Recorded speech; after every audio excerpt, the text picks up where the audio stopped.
this rise lately of all these streaming services getting into like the influencer scene, you know, like quasi reality shows about influencers or becoming influencers or putting famous TikTokers in their movies, you know, that kind of thing. And thankfully, somehow I've avoided most of these, mostly because despite overwhelming evidence to the contrary, I do have some self-respect. But something about the new Netflix reality show Hype House, which is about a house called Anyone ever watched the Hype House reality show? You know, something about it made me want to check it out. So come on, everybody, let's take a walk. But before that, really quick, this video is brought to you by Genshin Impact. If you don't know what Genshin Impact is, then if you ever lose, except your sense of surprisingly fleshed out story, Konomiya, covered in a Shen famous Arfla, as well as some others. You can get one of 8 time. I remember when Genshin Impact was just for checking in. There's random sound bites from a bunch of people in the show. My whole goal with this house in the first place was, why can't people who hit millions of other people be as famous as A-list celebrities?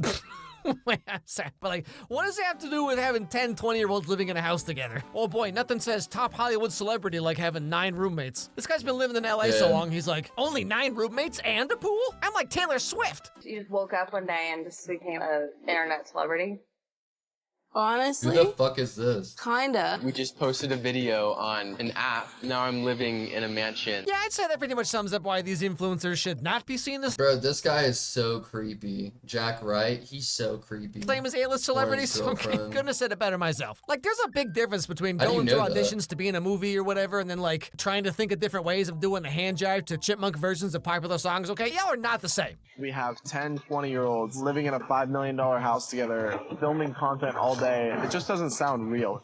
Imagine a fraternity filled with people that have millions of dollars at their fingertips with high school drama. Oh, okay, so it's literally just like any frat house. Got it. Now, based on how this Hype House show was marketed, like, I guess it's supposed to be about how there's so much more to being an influencer than what you might think. You know, one of those kind of things. People thought the Hype House was just like white kids with money. Wait, Vinny Hacker was on it? A bunch of kids with different stories. Yeah, guys, just because they're like 20 years old and rich and famous for reasons no one can ever really explain, it doesn't mean they don't have problems too, you know. I went to buy another Lamborghini, but they only had red instead of green, and then I went home and wrote a song about it. I made a post on TikTok that got slightly fewer views than someone I don't like, so now I have to climb to the top of the highest mountain so I can be alone and cry and stuff. I did a meet and greet with my fans, but none of the girls were underage. But whatever, anyway, throughout the show we meet members of Hype House, like Chase, who has a really heart-wrenching story about just how long it took him to get famous on TikTok. How fast did the rise come for you on TikTok?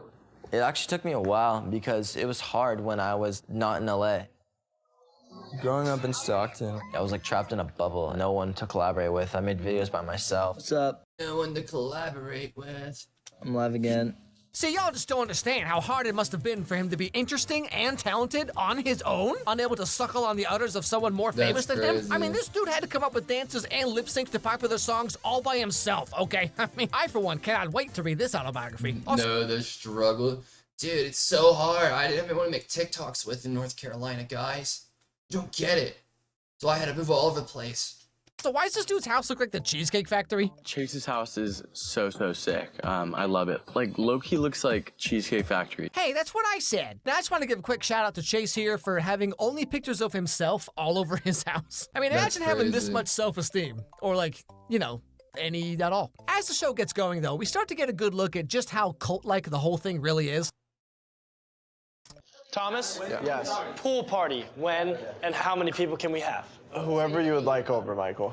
Do we want to invite Rylan and Chase? Yes. No. Yes. Chase moved into another house because he was doing music in the city, and he didn't want to drive an hour every day to get back. But we should invite Chase. Why even, like, give him the opportunity of coming? To be the better person. Being the better person. So, like, first it starts out and it's like, fuck being a good person. We're all so tight, we're like best friends, just one big family. And then one dude gets his own place, and then immediately everyone else in the house is like, we never speak his name again. He doesn't toe the line the way we want him to. But hey, we're all best friends. Hype House family forever, am I right? But if you ever go against the family, you're dead to us. Which is a little weird because, like, just before this happens, this guy here, Thomas, he talks about how the Hype House is supposed to be like an influencer incubator. Hype House is like a social media collective that is also kind of like an incubator. Since you guys haven't met everyone in the Hype House yet, here's the squad. We've launched people like Charlie and Dixie and Addison. We've launched. So like when they got big and moved on, like, yeah, it was fine, good for them, no problem. But then when this guy does it, it's inconsiderate and selfish. What are the rules, Thomas? Like, I don't know, maybe he just didn't want to constantly be around people You want 21st century vampire doing whatever the heck this is all the time, you know what I'm saying? I mean, can you blame him? I mean, when's he supposed to find time to sit around doing the hot guy lip touching thing? Okay, you can't just do that anywhere. Another big focus of this show is Nikita Dragun, who is honestly one of the most try-hard people I've ever seen. In a twisted way, I've always wanted to relive my high school experience as Nikita.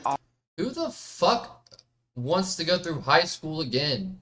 If you're an adult and you want to relive the high school experience, that's a red flag.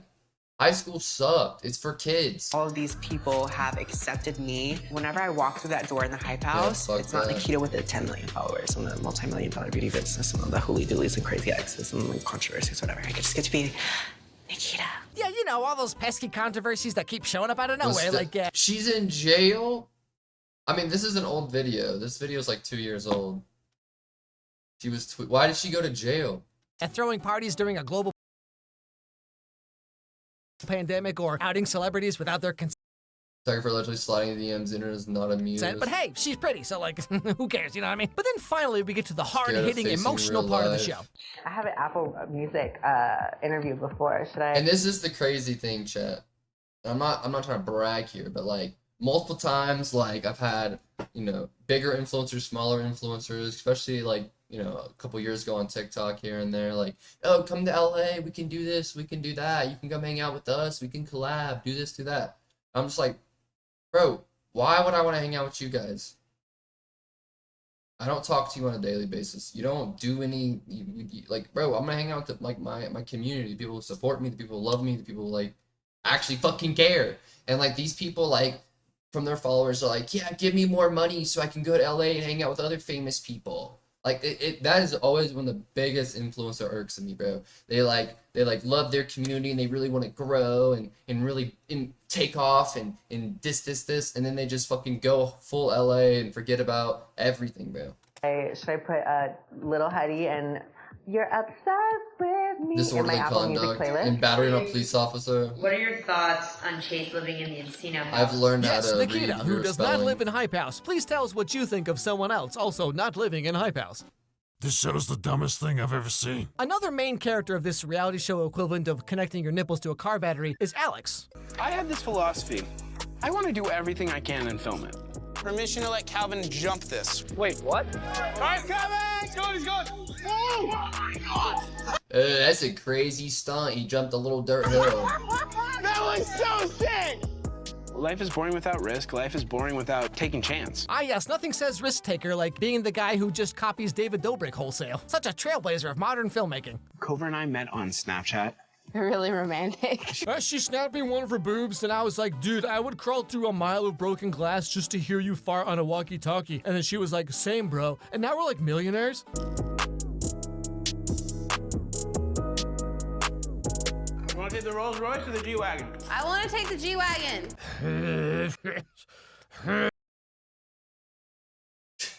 You know, I don't even like cars at all, but like something about this scene just makes me viscerally annoyed. Now, the final main character of Hype House, aka What If Passing a Kidney Stone went on for 8 episodes, is Larry. My name is Larry Merritt. I am 22 years old. I am from Compton, California. When the Hype House announced that I joined, the entire internet, like, on me, because a lot of my fans thought the Hype House was cringy. Huh, now why would they go and say something like that? They were saying that I'm whitewashed. They were saying... text an emoji. What is this? Bro, you guys not be erasing our messages, dog. Getting sketchy at this point.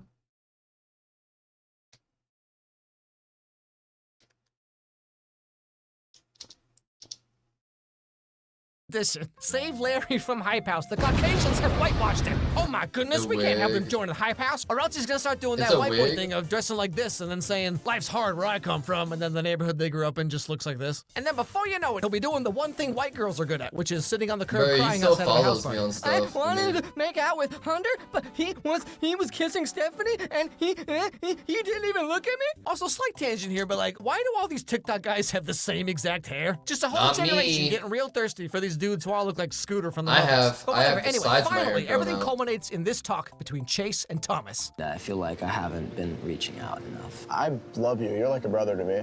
You will always be family to me. My problem with this is that the unappreciativeness. I have put hours and hours and hours and hours into this brand. I've helped you from the start with anything you need, and then I didn't see you for 3 months. You know, this kind of just feels like some weird culty guilt tripping to me. Like, I get what you're saying, Thomas, but like, did you ever go and see him at his house ever? You know, friendship is a two-way street, right? And then they talk everything out and things come to no conclusion whatsoever, and then this all just repeats for 7 more episodes. But you know, I gotta say, watching this— Dude, I helped you get more TikTok followers, and you're so ungrateful for not coming to see me. Like, I'm so glad that I got semi-big on YouTube when I was 30, because like all the people in this show, they're just somehow convinced that they're these great artists and they're just bearing their artistic souls by lip-syncing to Cardi B songs and doing shirtless backflips. But to be fair though, okay, if I had my channel just like it is now, but back when I was 20, like I probably would have been just as bad, if not worse, okay? Let's be real here. I mean, I'm barely tolerable as I am now. You know, being someone who I guess is relatively large on YouTube, I know there's a lot of people a lot bigger than me, but I mean, I'm coming up on 3 million subs.